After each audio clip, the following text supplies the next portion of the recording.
today on Boxing Day. We've just had our weather briefing, which should put smiles on most people's faces. At the end we have Christian Beck from Infratrack. Next to him, David Witch from Scallywag. Can we say the first part? Sungang Kai. Sungang Kai, Scallywag. Mark Richards from Wild Oats 11. Mark Bradford from Blackjack, and Jim Cooney from Comanche. So what we've been told this morning is a prayer come true for pretty much everyone sitting here really at some stage. Nice big northeasterly winds, beautiful sunny weather. So we'll start with you, Christian. What does it mean for you guys on Infratrack, the weather? I think it's a great forecast for a passenger. Like, it's going to be very pleasant. But I think a big heavy boat like Infratrack, really, we need a lot of wind, so it's a bit disappointing for us, really. We can sort of bash through the really heavy stuff, but there's nothing to bash through in this forecast, really. Okay, Wiki. Nice one for you, I would imagine. Oh, I don't know. A bit more than that. Speak up. Oh, I think there's, 5 boats can win, and weather's not really going to change that. Is the boats all ready now? Yeah, we're ready. Yep, we're good. Long way from Hong Kong, but we're good. Yeah, it's all together all right now? Yeah, everything's in one piece, so see how we go. Okay, and Rico? For Wild Oats 11. Yeah, look, I think it's a wonderful forecast for the whole fleet. It's a nor'easter the whole way there, and a few little challenging transitions to get through maybe. But, we're still 2 days out. A lot of stuff can happen between now and then. So, but, yeah, it looks very pleasant, and I think everyone will be able to enjoy their Christmas lunch. So nice, hard running conditions for all. Sorry? Similar to last year. Yeah, it's not going to be as hard as last year, I don't think, and probably more VMG running, so a lot more north, northeast, northwest sort of stuff. So it's going to be, dead downwind basically. So it'll be a very interesting race. And Mark, you guys, you maybe prefer it to be a little lighter, or are you happy with what you see, what you're hearing? Oh, look, yeah, I mean, it's still pretty early on to talk it up, and if you're looking for me to talk it up, you've probably got the wrong person, being from Queensland, unlike these Sydney blokes. Look, yeah, great forecast. Everyone's going to get a go. I think it's particularly good for the fleet. We'll get the fleet south pretty quickly and safely, so, getting everyone there in one piece is the most important part of this. You would think the bigger boats, 50 foot and upwards, would have a little bit of an advantage over the smaller boats. Oh, in terms of the handicap, yeah. Look, if I was going to put a bet on, and I'm not going to, I'd be betting in the 60 to 70 foot range for this race. I think it's just going to be. Got a few of those this year, which Yeah. you haven't had in the past, so Yep. they'll be rubbing their hands. And Jim, what does it mean for you guys? I mean, you've all done a bit of work to your boats, and I know you've taken some out to be better in light weather. So what does it mean for Comanche? I think we've seen, as you alluded, Di, we've seen everybody working on their boats this year and focusing on the areas that we all feel are our Achilles heels, and we know what ours is. It's the big wide drag in the water behind us. So I'm happy with the forecast. VMG running, I think these two fellas beside me are probably happier than I am. But overall, I think the forecast will suit pretty much everybody at this table. We've all finessed our boats a little bit and converged, I think, in performance. So it's going to make for a very even race. Okay. So what is it that you've done to Scallywag? What's happened with your boats? We've not really seen you guys. Well, the boss has spent plenty of money. That helps. So we've got new bowsprit, modded rig, new keel, new rudders, new engine, new winches, new sails, outriggers. I think that's it. Lots of new stuff. Have you gone to electronic winches? We're always at electronic winches. Yeah, we just put a few more on because some of the boys are getting a bit old.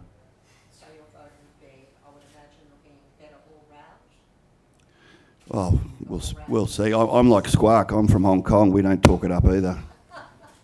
But what I'm asking is the boat would be better in all-round conditions now, do you think? I think we're pretty happy with the forecast. Okay. All right, I'm going to turn it over to the floor. If you could just raise your hands for me, please. Okay, Michael.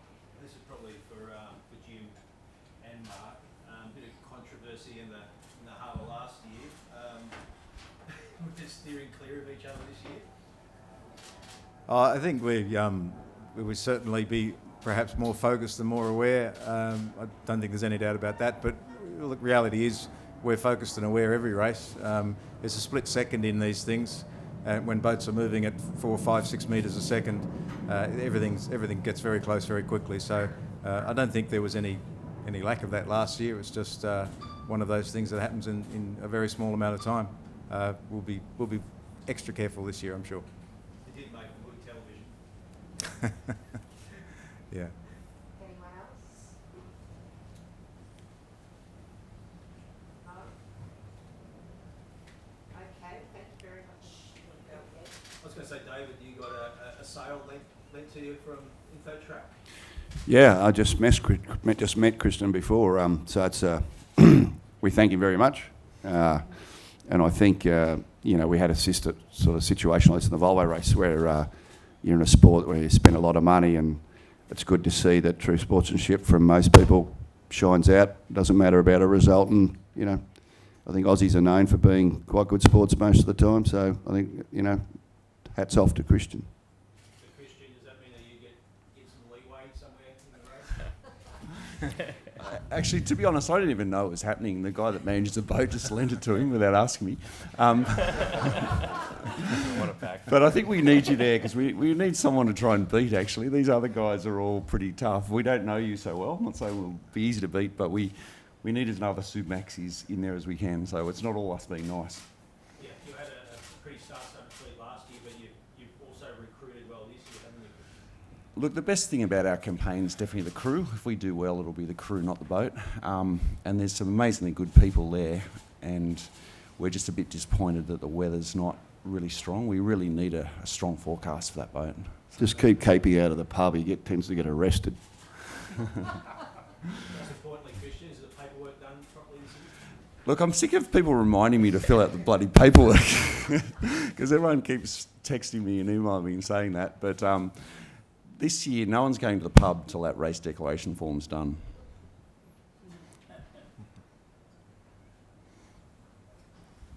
One for you, Mark. Do the events of last year in the harbour, are they spoken about amongst the crew? Did they provide any extra motivation after the results last year? No, not at all. Look, as Jim said, it's just one of those situations. We're not even thinking about that. Every yacht race is, it's a new race. It's a fresh start. It's a different start, different conditions, different. It's just the way it is. It's sport, and not at all. So we're just really looking forward to this year's race, as we have been all year. And it's, I think it's going to be a great forecast and a great race to watch. So last year we spoken to you, and you said you want to know what happened after the start line. Now you know, and who are you racing for this year? Who am I racing for? Who are you racing for? I don't think we're racing for anyone really. We're just trying to win the race, I suppose. But obviously, after doing it the first time last year, this year, we've learnt a lot after last year, and so it'll be interesting for sure. Any new expectations? Well, look, we've put a lot into the boat over last year, like new sails and various modifications and great crew.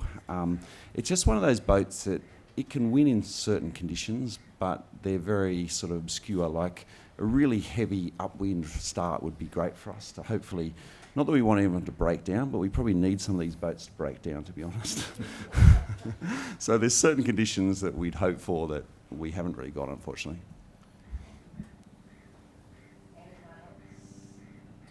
Probably just another one for you, Mark. 20th anniversary this year of 1998. How much is that on the, obviously fantastic conditions this year, but how much is that on the minds of every sailor that goes out there this year being such a significant milestone in that race? Oh, look, it's a big deal. I mean, it's life goes on, as you know, and it's just one of those things. But to commemorate the 20th year is a big deal. I personally knew a lot of the families well in that race. I wasn't in the race myself, but look, it's just part of life and evolution. Obviously, the sport is way safer, worldwide because of these tragedies and that do happen. So, it's just a part of life, really. But we'll all be thinking of the sailors that were lost at sea in that race, and obviously work hard towards making sure it doesn't happen. Would it be just that little bit extra special to win this year, given this one of those milestones? Man, this is the Sydney Hobart yacht race. It's special to win any year. It's just the way it is, And there's a lot of people. Five big boats in this race, all going for line honours, and there's 95 boats, whatever the fleet entry list is now, going for handicap honours. So it's an exciting race every year, and we just can't wait to get out there. We're ready to go.